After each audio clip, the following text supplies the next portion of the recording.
Hello students, welcome to my channel. मैं Nilesh sir और हमारा आप मिलकर के पढ़ रहे हैं क्लास 12 के मैथमेटिक्स का एक इम्पॉर्टेंट और स्कोरिंग चैप्टर प्रोबेबिलिटी।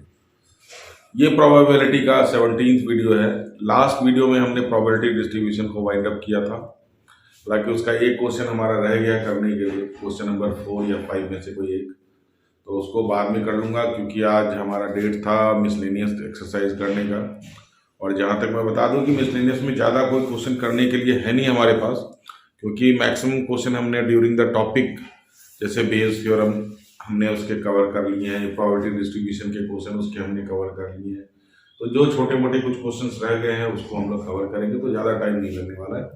लेकिन उसके बाद मैं बता दूँ, एक नेक्स्ट वीडियो में हमारा एक इंडिपेंडेंट इवेंट का टॉपिक रहता है जो एनसीईआरटी में पूरा एलोबरेट करके अलग से कुछ एक्सरसाइज नहीं बनाया, बट उसके क्वेश्चंस हैं और पेपर में आए भी हैं उसके क्वेश्चंस, इवन एनसीईआरटी के बाहर से भी। तो उस टॉपिक को मैं अलग से लेने वाला हूँ नेक्स्ट वीडियो में।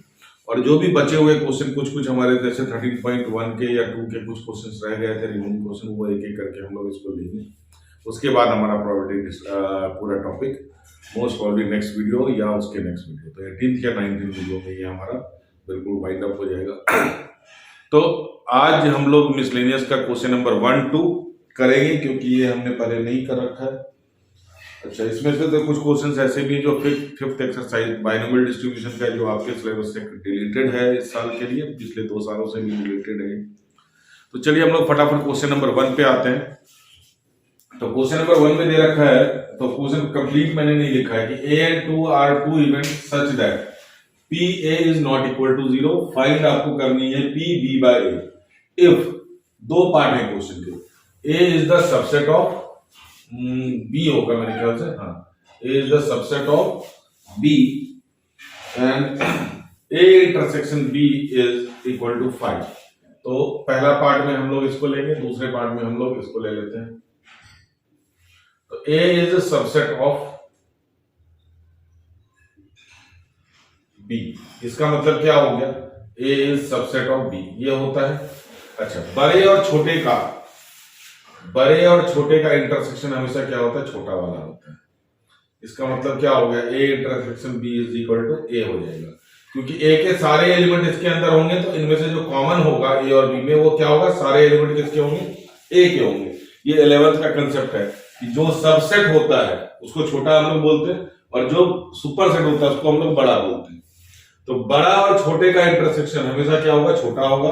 बड़े और छोटे का यूनियन हमेशा क्या होता है, बड़ा वाला सेट होता है। अगर आपको ये चीज नहीं पता है तो 2-3 बार आप सुन करके आप इसको लिख लें। बड़े और छोटे का इंटरसेक्शन हमेशा क्या होता है, छोटे वाला होता है।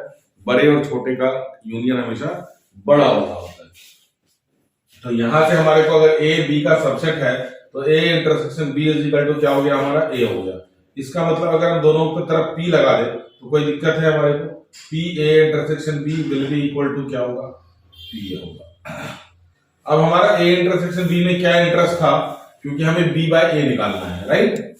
तो P B बाय A का फॉर्मूला आपको याद होगा कंडीशनल प्रोबेबिलिटी का, P इन दोनों का intersection A intersection B upon में P, सॉरी अपॉन में नीचे वाला P A। अच्छा, P A इंटरसेक्शन B की वैल्यू हमने क्या निकाली यहाँ से, P A, और यहाँ पे ऑलरेडी P A है, तो P A upon P A क्या हो गया हमारा 1। तो देयरफॉर हमारा P B intersection B by A, probability of B given that A has already been occurred, हमारा आंसर क्या होने वाला है इसका 1। चलिए, इसमें तो हमारे को कुछ करना ही नहीं, सीधा फॉर्मूला लगाना है P B by A का। तो P B by A का formula P A intersection B upon में P A, और A इंटरसेक्शन B साफ साफ यहाँ पे दे रखा है 5, तो P A हमारा क्या हो जाएगा, P A intersection B, probability 5 नहीं होता है, 0 होता है। तो ये हमारा हो गया 0 अपॉन P A, देयरफॉर हमारा क्या हो गया, P B by A, यहाँ पे वैल्यू हो गई इसकी 0 इज द आंसर। तो ये तो फर्स्ट क्वेश्चन था हमारा मिसलेनियस का, सिंपल सा था, स्क्रीन शॉट ले। सेकंड क्वेश्चन मैं कराऊंगा बट पूरा नहीं लिखूंगा, आप लोग बुक से पढ़ लेना, मैं मेन पार्ट उसका लिख देता हूँ। चलिए, क्वेश्चन नंबर 2 होप कि आपने पढ़ लिया होगा, मैंने इसका सारा डिटेल आपको लिख दिया है, सारे चीजें बस इसको समझाना बाकी है। कि क्वेश्चन में दे रखा है कि कपल हैज 2 चिल्ड्रन, तो 2 चिल्ड्रन में क्या क्या हो सकता है, तो सबसे पहले ऑब्वियसली इसमें क्या है, मेल और फीमेल मतलब बॉयज और गर्ल की बात करें तो मैं पहले बता दूं कि टोटल नंबर ऑफ आउटकम्स जो होंगे B1 B2 मतलब first child is boy as well as second child. फर्स्ट वाला क्या होगा, हमने B1 लिया है, 1 लिया है एल्डर को और 2 लिया है यंगर को। तो एल्डर बॉय यंगर गर्ल है ना, एल्डर बॉय यंगर गर्ल है ना, फर्स्ट बॉय सेकंड गर्ल, फिर एल्डर गर्ल यंगर बॉय, दोनों both of them are girl या फीमेल या मेल जैसे भी कर सकते। तो आपका पहला क्वेश्चन है find the probability that both are male. तो जिसकी प्रोबेबिलिटी पूछी जाती है, कंडीशनल प्रोबेबिलिटी के अंदर मैंने आपको सिखाया है कि जिसकी प्रोबेबिलिटी पूछी जाती है उसको हमेशा हम लोग किससे डिनोट करते हैं, ए से, और जिसको गिवन होता है जो चीज वो हमारा होता है बी। और सबसे पहले इसके आउटकम्स को लिखने के लिए बताया गया था, आप कंडीशनल प्रोबेबिलिटी का अगर वीडियो चेक कर सकते हैं तो करें। तो बोथ, तो हमने क्या लिया, find the probability that both children are male. तो हमने ए को क्या लिखा, बोथ चिल्ड्रन आर मेल। तो इसके आउटकम क्या होंगे, इसमें से B1 और B2 होगा। अच्छा, टोटल आउटकम इससे ज्यादा हो नहीं सकता, 2 गर्ल है बड़ा और छोटा, 2 बॉय है बड़ा और छोटा, तो 2 2 2 जा 4, तो 4 सैंपल स्पेस टोटल आउटकम बनेगी। तो बोथ आर मेल मतलब दोनों बॉय, तो एक ही आउटकम बनेगा। और बी दे रखा है if it is known that at least one of the children is male, इनमें से कोई एक क्या होगा, वो मेल होगा। तो इसका हमारा ये हमारा बी है, गिवन है, तो मेल में एटलीस्ट वन का मतलब एक भी मेल हो सकता है या फिर दोनों भी हो सकता है। तो इन दोनों में एक एक तो बॉय है और इसमें दोनों बॉय है, तो ये मैंने लिख दिया B1 B2 G1 G2 and G1 B2।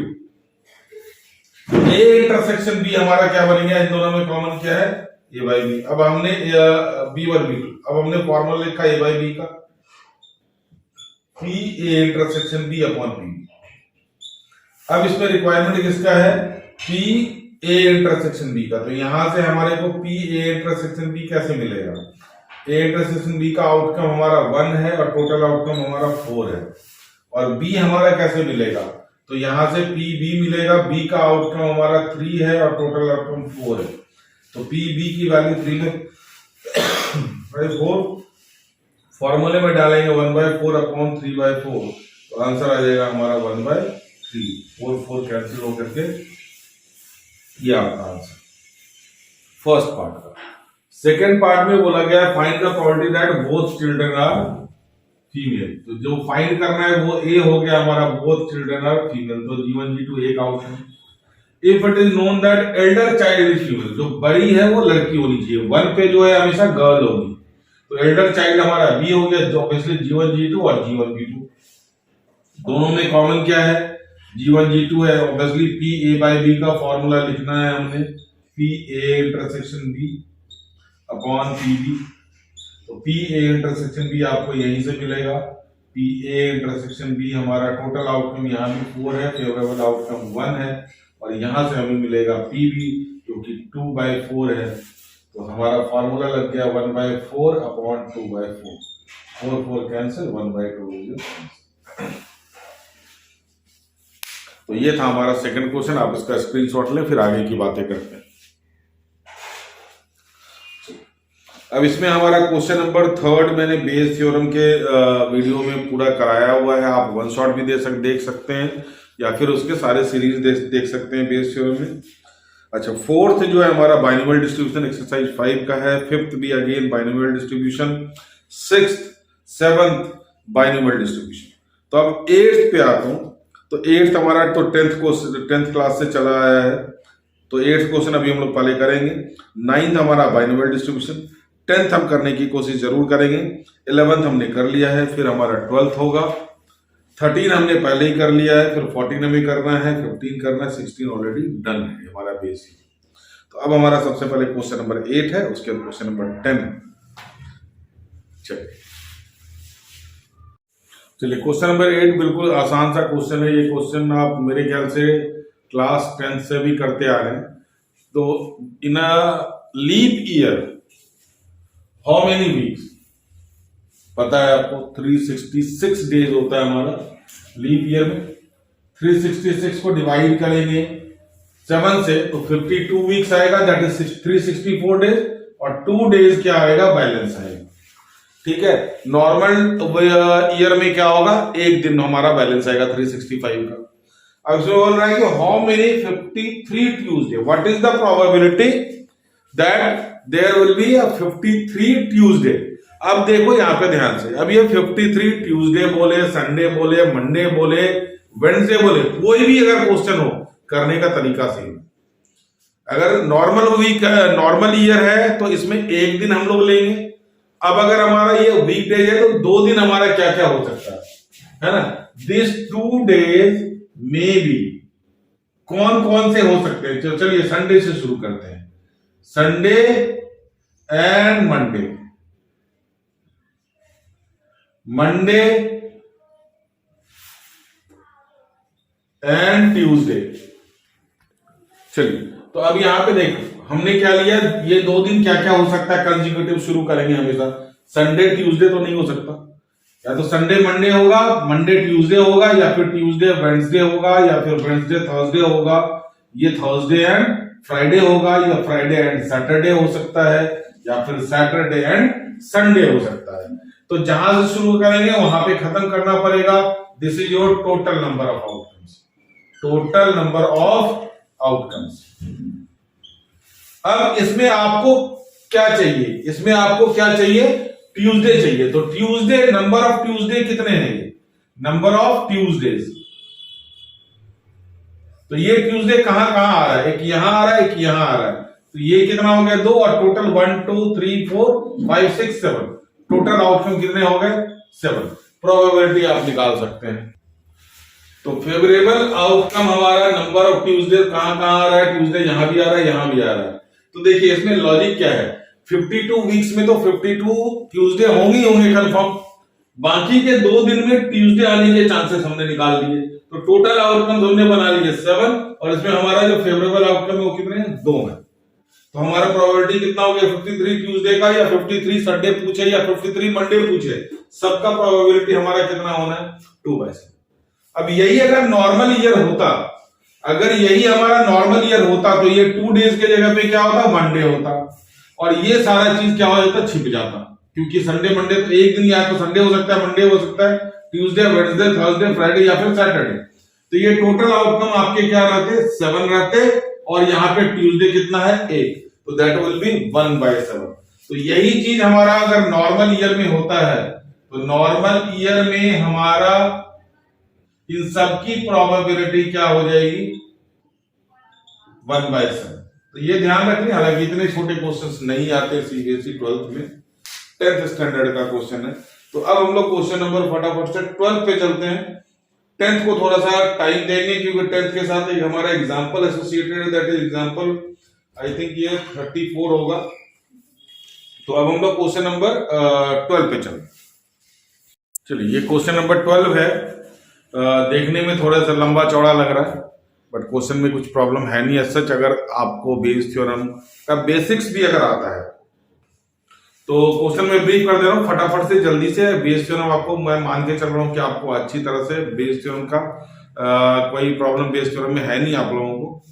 तो इसमें 4 बॉक्सेस हैं ABCD, और उसमें रेड व्हाइट ब्लैक कलर के मार्बल्स दे रखे हैं। बैग 1 में हमारा, बैग बॉक्स ए में हमारा 1 रेड है, 6 व्हाइट है, और 3 ब्लैक। बी में उसी तरह से 6 2 2 ये सारे कलर दे रखे। अब यहाँ पे मेन चीज है क्या कि one of the box is selected at random. Question में अगर मैं पढ़ूं one of the box is selected at random, तो सबसे पहले इस सेंटेंस का मतलब क्या है, इन चारों में से कोई एक बॉक्स हमने सेलेक्ट किया, इन चारों में से कोई एक बॉक्स हमने सेलेक्ट किया, तो उसकी प्रोबेबिलिटी कितनी होगी 4 में से एक सिलेक्शन की 1/4। तो इसीलिए मैंने PE1 PE2 PE3 और PE4 तीनों चारों की वैल्यू कितनी हो गई हमारी 1/4। अब मैं इसको PE1 PE2 क्यों लिख रहा हूं, ये आपको क्वेश्चन को जैसे मैंने फॉर्मुलेट करने सिखाया गया है उसके हिसाब से चलेंगे तो बहुत ही ज्यादा क्लियर हो जाएगा इसमें।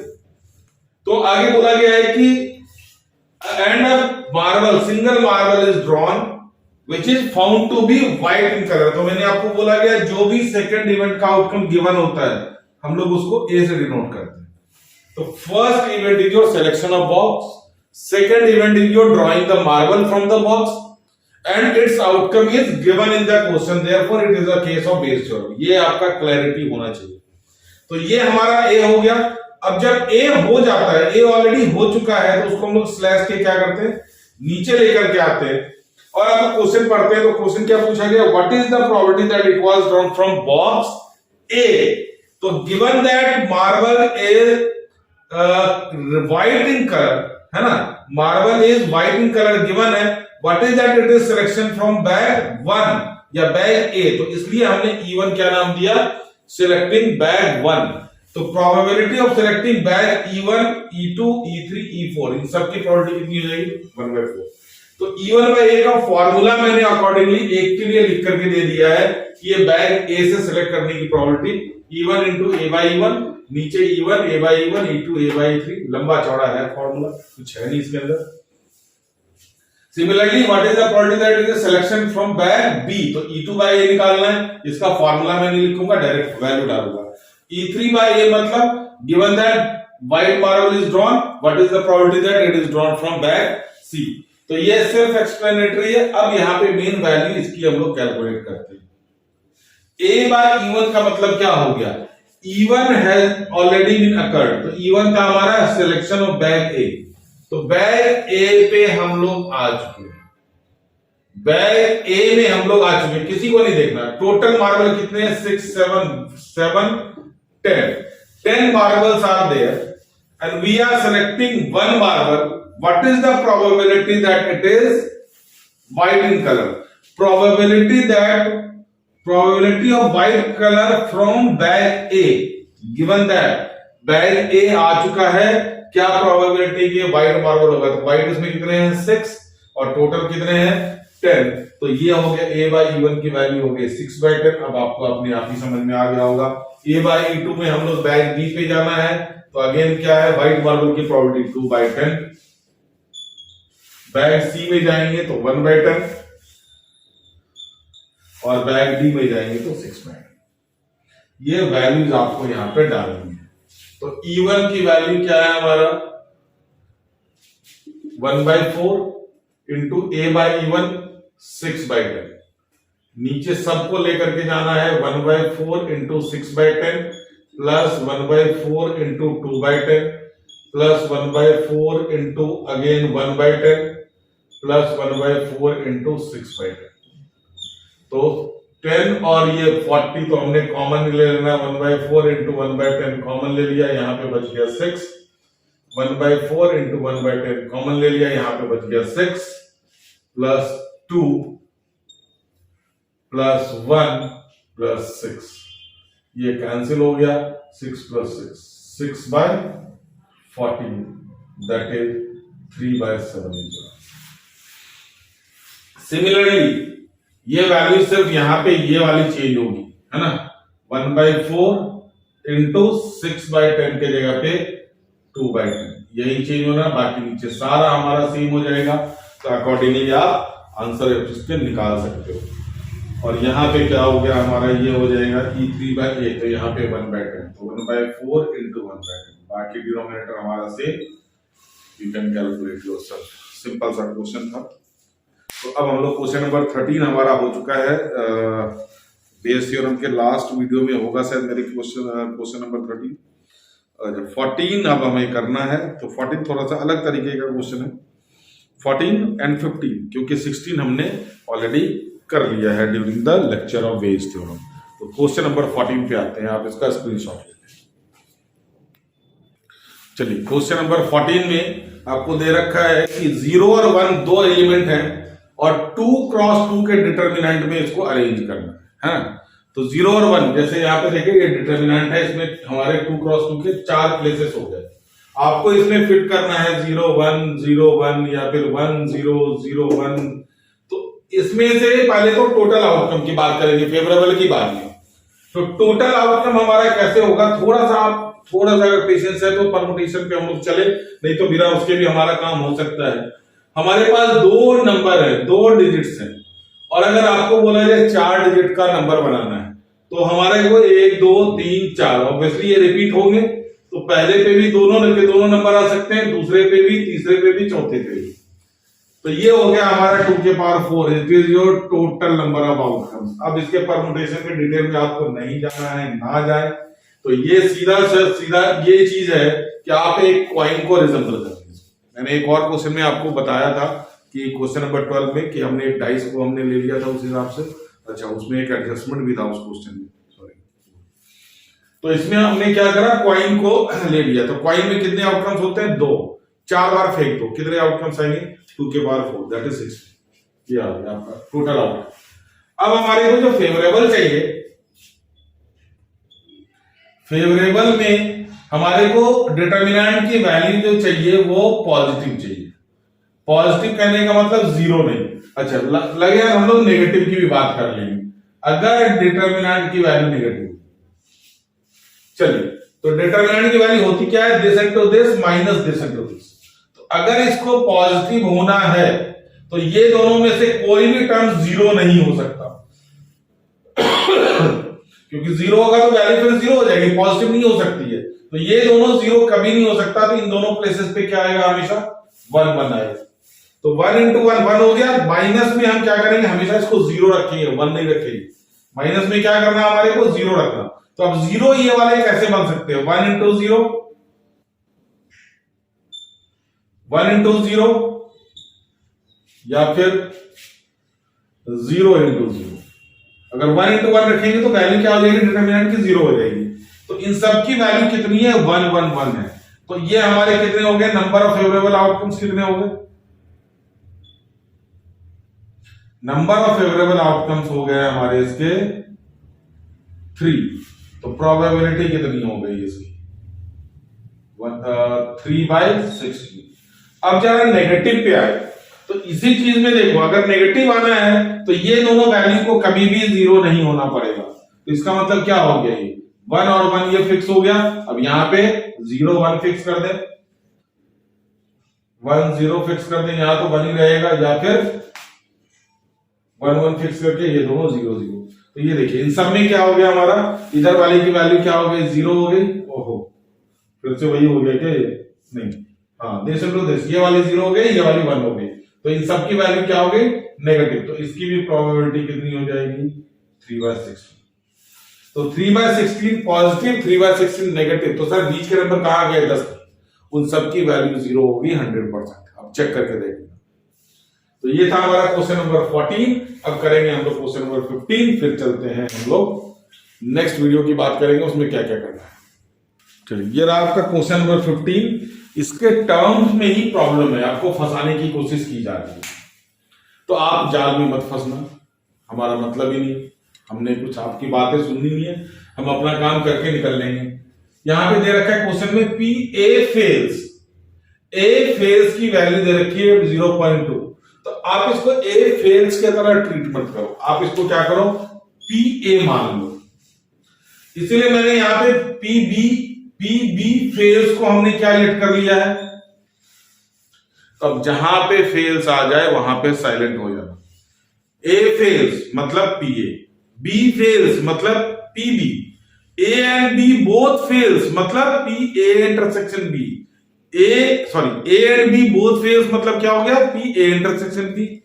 पी ए और ए फेल्स और बी फेल्स मतलब ए एंड बी। तो ए को दे दिया नाम हमने ए फेल, बी को नाम दे दिया हमने बी फेल, हमारे को अब कोई मतलब ही नहीं है। अब यहां पे देखें पी ए की वैल्यू कितनी दे रखी है, 0.2। पी बी फेल्स अलोन, हमने पी ओनली बी की वैल्यू कितनी दे रखी है, अच्छा पी ओनली बी का मतलब क्या होता है, ओनली बी का मतलब होता है पी बी माइनस ए। ओनली बी, आप सिंबल याद करें, हमारे फर्स्ट लेक्चर फर्स्ट वीडियो की प्रोबेबिलिटी की, उसमें सारे सिंबल मैंने डिटेल में एक्सप्लेन करे हुए हैं। ओनली बी का मतलब होता है बी माइनस ए, और इसका फॉर्मूला होता है P B minus P A intersection B. अब इसकी वैल्यू कितनी आपको दे रखी है, 0.15। अब इसमें से आपके पास ए इंटरसेक्शन बी है, यहां देखें A and B fails, and का मतलब क्या हो गया, इंटरसेक्शन, ए इंटरसेक्शन बी। ये भी कितना दे रखा है, तो PB minus 0.15 is equal to 0.15। तो PB की वैल्यू कितनी आ गई हमारी, 0.15 प्लस 0.15 दैट इज 0.3। ये हो गई PB की वैल्यू, और B है क्या, B फेज। अब आपको निकालना क्या है, A fails given that B fails, A by B निकालना है। तो फॉर्मूला लगाएं, परेशान होने की जरूरत ही नहीं है। PB हमने A फेज B फेज को A और B ले लिया। अब A इंटरसेक्शन B कितना दे रखा है, आराम से देख ले आप। A इंटरसेक्शन B कितना दे रखा है, 0.15। B कितना दे रखा है, 0.3। तो मेरे ख्याल से कितना आना चाहिए आंसर इसका, 1/2। खत्म कहानी। P A phase alone, P only A, मतलब क्या हो गया, P A minus B। Symbol नहीं पता होंगे तो ऐसे क्वेश्चन को हैंडल नहीं कर सकते आप। सिंबल का पता होना बहुत जरूरी है।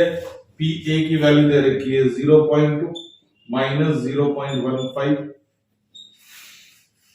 तो वैल्यू कितनी हो जाएगी इसकी, 0.05। आई थिंक कैलकुलेशन मेरी थोड़ी सी वीक है, आप चेक करें। तो ये था हमारा मिसलेनियस का क्वेश्चन नंबर 15। 16 हमने ड्यूरिंग द लेक्चर ही हमने कर लिया है। क्वेश्चन हमारा है क्वेश्चन नंबर 10। तो हम लोग क्वेश्चन नंबर 10 पे आते हैं अब फटाफट से। चलिए, ये आपका क्वेश्चन नंबर 10 है मिसलेनियस का। तो इसके साथ एक एग्जांपल 35 भी एसोसिएटेड है। तो क्वेश्चन एक बार ध्यान से आप पढ़ लें बुक से।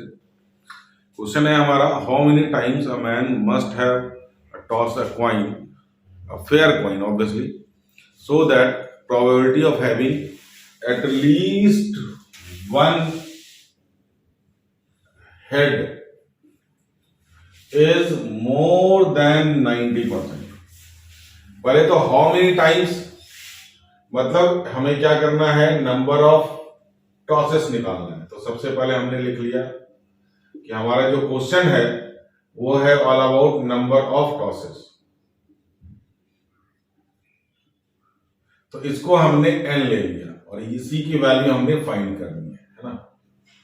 चलिए, तो अभी हम एटलीस्ट 1 की बात बाद में करते हैं। पहले हमने निकालना है, पहले हम सीख लेते हैं कि in one toss probability of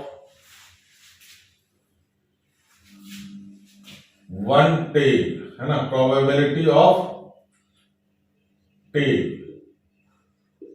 is equal to कितना, 1/2। एक टॉस में एक हेड एक टेल है, तो ऑब्वियसली उसकी प्रोबेबिलिटी ऑफ टेल है ना, प्रोबेबिलिटी ऑफ टेल आने की कितनी है, 1/2। आगे देखते हैं in two tosses probability of tails, मतलब हेड नहीं आना चाहिए, सिर्फ टेल आना चाहिए। तो एक बार हमने कॉइन फेंका, probability of tail is 1/2। Event is still not complete, incomplete event है। दूसरे बार भी क्या फेंका हमने, कॉइन फेंका और उसमें भी हमें प्रोबेबिलिटी चाहिए टेल की, तो 1/2। तो क्या हो गया हमारा, 1/2 स्क्वायर लिख सकते हैं इसको। Similarly, probability of in three tosses, probability of tails, सिर्फ टेल आना चाहिए, तो 1/2 इंटू 1/2 इंटू 1/2 कितना हो गया, 1/2 का क्यूब, दैट इज 1/8। हमें पता है, लेकिन मैं आपको ये सिस्टम समझा रहा हूं। तो अब in four tosses probability of tails is equal to 1/2 के पावर 4। तो अगर हमने in n number of tosses, अगर हमने n टाइम्स फेंका, n number of tosses probability of tails हमारा क्या आएगा, 1/2 के पावर n। ये 1/2 के पावर 4 है बच्चों, कहीं ये ना समझ लेना 24 है ना। तो 1/2 के power n is the probability of getting tails. हर टॉस में टेल आने की प्रोबेबिलिटी 1/2 के पावर है। अभी इसको मैंने क्यों समझाया, अभी आपको क्वेश्चन के आगे पता लगेगा, तो ध्यान से देखिए। अब मैंने आपको प्रोबेबिलिटी में सिखाया हुआ है कि एटलीस्ट 1 का मतलब होता है 1 माइनस नॉट। ये बहुत इंपॉर्टेंट कंसेप्ट है, बहुत आराम से यूज कर सकते हैं। अच्छा, ये क्यों होता है हम इसकी भी बात कर लेंगे, लेकिन वो हम करेंगे क्वेश्चन नंबर, जब हम लोग 13.1 का एक क्वेश्चन हम लोग देखेंगे इसी के ऊपर बेस्ड, जो हमने पीछे छोड़ रखा है पूरे लेक्चर में। तो एटलीस्ट 1, और नहीं तो आपको इंडिपेंडेंट इवेंट में भी ये चीजें समझ में आ जाएगी, जो हमारा नेक्स्ट टॉपिक है। ठीक है, तो एटलीस्ट 1 का मतलब होता है 1 माइनस नॉट। तो अब यहीं पे लिख देना है probability of getting at least 1 head is equal to, क्या हम लिख सकते हैं इसी में आप फिट कर दें, 1 minus probability of no head लिखा जा सकता है। अब यहीं पे हमने क्या करा, चेंज क्या कर देना, n नंबर ऑफ टॉसेस। तो अब यहां पे देखिए आप हमारा statement, probability of getting at least 1 head in n number of tosses, n number of tosses. अब देखिए आपका क्वेश्चन कैसे आराम से बन गया, 1 minus probability of getting no head का मतलब क्या है, प्रोबेबिलिटी ऑफ गेटिंग टेल्स। यही तो समझना था हमारे। तो प्रोबेबिलिटी ऑफ एटलीस्ट 1 मतलब 1 minus not, probability of at least 1 head मतलब probability of 1 minus probability of no head. अब नो हेड का मतलब क्या हो गया, प्रोबेबिलिटी ऑफ गेटिंग टेल्स। एक भी हेड नहीं आना तो probability of getting 1 minus probability of getting tails. अब n नंबर ऑफ टॉसेस है, तो हम इसको क्या लिख सकते हैं, देखें आप, 1 minus probability of getting tails in n number of tosses is 1/2 के पावर n। और ये probability of getting at least 1 head should be greater than कितना, क्वेश्चन में देखें 90%। ये देखें, how many times must a man tosses a fair coin so that the probability of getting at least 1 head का मतलब समझा दिया। ये हमारा probability of getting at least 1 head हो गया। ये is का मतलब more than का मतलब क्या हो गया, 90%, इक्वल टू नहीं, 90%। ये समझ, ये हमारा इक्वेशन, इनइक्वेशन 1। अब इसी को हमें सॉल्व करना है और n की वैल्यू निकालनी है। तो ये चीज आपको समझ में आनी चाहिए क्या है। उसके बाद हमने इस कंसेप्ट का जबरदस्त यूज किया है, और नो एटलीस्ट 1 हेड के जगह पे हमने नो हेड चिपका दिया। नो हेड का मतलब ही क्या है, टेल्स है। तो 3 कंसेप्ट को हमने जोड़ करके ये पूरा का पूरा आपका क्वेश्चन जो, तो इसमें से सबसे इंपॉर्टेंट चीज हमने आज सीखा है। अभी हम इसका एक्सप्लेनेशन आगे जो इंडिपेंडेंट इवेंट है जो अलग से हम लोग लेने वाले हैं वो करेंगे।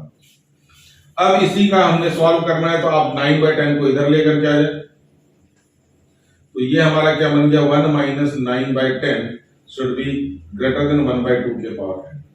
अब इसको सॉल्व करने का हमारे पास तरीका क्या है, हिडन ट्रायल, क्योंकि लॉग का इस्तेमाल हम नहीं कर सकते हैं हमारे सिलेबस में। लॉग है ही, ठंड में इंक भी जम जाती है। तो ये हमारा क्या बन गया, 1/10 इज ग्रेटर देन 1/2 के पावर है। अब यहां पे हमने इसको हिडन ट्रायल से सॉल्व करना है। तो आप एक एक करके पुट करें, n इज इक्वल टू 1। तो 1/10 इज ग्रेटर देन 1/2 के power 1। Is it true sir? No, ये पॉसिबल नहीं है। Put n is equal to 2। तो हमारे पास क्या बन जाएगा, 1/10 इज ग्रेटर देन 1/2 का स्क्वायर कितना हो गया, 1/4। Still 1/10 is not greater than 1/10, sorry 1/4, ये भी ट्रू नहीं है। Put n is equal to 3। तो 1/10 इज ग्रेटर देन 1/2 के पावर 3 कितना 1/10 1/8 still this is not true. अब n इज इक्वल टू अगर 4 पुट करते हैं तो 1/10 इज ग्रेटर देन 1/2 के पावर 4 दैट इज 16। तो यहां पे हमारा ये ट्रू हो जाता है। देयरफॉर n की जो मिनिमम वैल्यू होनी चाहिए 4 होनी चाहिए, यही हमारा आंसर बनेगा। तो थोड़ा सा आपको नीचे शायद नहीं दिख रहा, तो हमने हिट एंड ट्रायल से इसको देख लिया कि n इज इक्वल टू 4 रखने से ये इक्वेशन हमारा ट्रू हो रहा है। तो हमारा आंसर क्या हो गया कि n इज इक्वल टू 4। तो आप इस आंसर का मतलब भी समझ लें, आप आपके लिए फायदेमंद होगा कि आपको किसी भी हमें जो है n मतलब कम से कम 4 बार एक कॉइन को फेंकना पड़ेगा, जबकि उसकी एटलीस्ट एक हेड आने की प्रोबेबिलिटी 90% से ज्यादा हो जाए। मतलब कम से कम एक हेड आए और उसके चांसेस क्या होने चाहिए 90% से ज्यादा। तो ये हमारा एक अच्छा सा क्वेश्चन बन के निकलता है, ये क्वेश्चन नंबर 10 मिसलेनियस का। और इसी के बेस पे आप एग्जाम्पल 35 ट्राई करें। हम मिलते हैं एग्जाम्पल नंबर 35 के साथ, आप स्क्रीनशॉट ले लें। चलिए एग्जाम्पल नंबर 35 बुक से पढ़ सकते हैं, बट आप एक रिक्वेस्ट है कि आप बुक के सॉल्यूशन को ना देखें, उसमें बिल्कुल अलग तरीके से दिया है, तो जो मैंने सिखाया है वो वहाँ पे काम नहीं आने वाला। तो इसलिए बहुत ही सिंपल मेथड से मैंने आपको कराया था लास्ट क्वेश्चन, वही चीज हमने यहाँ भी अप्लाई करना है। तो क्वेश्चन आप पढ़े, probability of hitting a target है ना इज 3/4। तो प्रोबेबिलिटी ऑफ हिटिंग टारगेट हमारा क्या है, प्रोबेबिलिटी ऑफ हिटिंग इज 3/4। तो प्रोबेबिलिटी ऑफ नॉट हिटिंग कितना हो जाएगा, अब आपको पता लग गया होगा नॉट हिटिंग हम क्यों निकाल रहे हैं। 1 minus 3/4 that is 1/4. How many minimum number of times? तो मिनिमम नंबर ऑफ टाइम्स आपको निकालना है भाई। ये जो पिछला क्वेश्चन है मिनिमम नंबर ऑफ, शायद वहां भी था मिनिमम नंबर, मैंने मिस करा है, तो आप चेक कर लेना। मिनिमम नंबर ऑफ टाइम्स ये हमें निकालना है, तो हमने इसको लेट कर लिया n। ही और she must fire so that probability of hitting a target at least once, फिर से कहानी वही शुरू हो गई।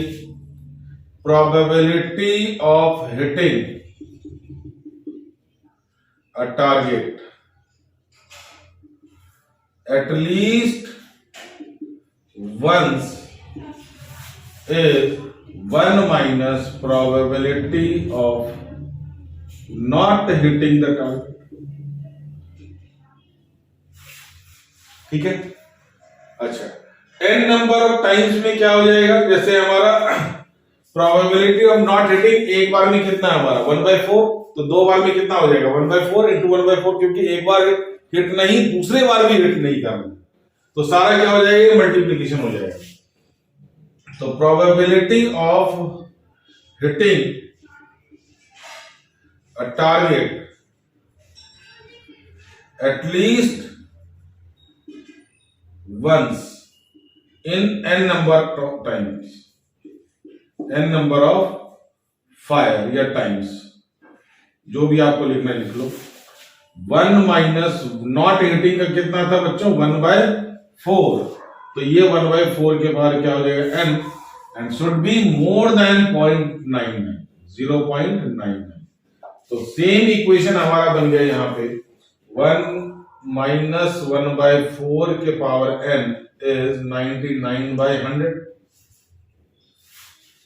तो ये हमारा क्या हो गया, आप इधर लेकर के 1 माइनस 99/100 इज ग्रेटर देन 1/4 के पावर n। तो ये हो गया हमारा 1/100 इज ग्रेटर देन 1/4 के पावर n। जहां पे ये फिट हो जाएगा हम लोग वहीं पे क्या करेंगे आंसर लिख देंगे।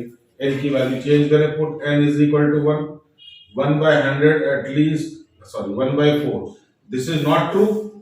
n is equal to 2 put करें, 1/100 is greater than 1/16, again not true. n is equal to 3 put करें, 1/100 4 की पावर क्यूब कितना हो गया 64, 4 4 जा 16।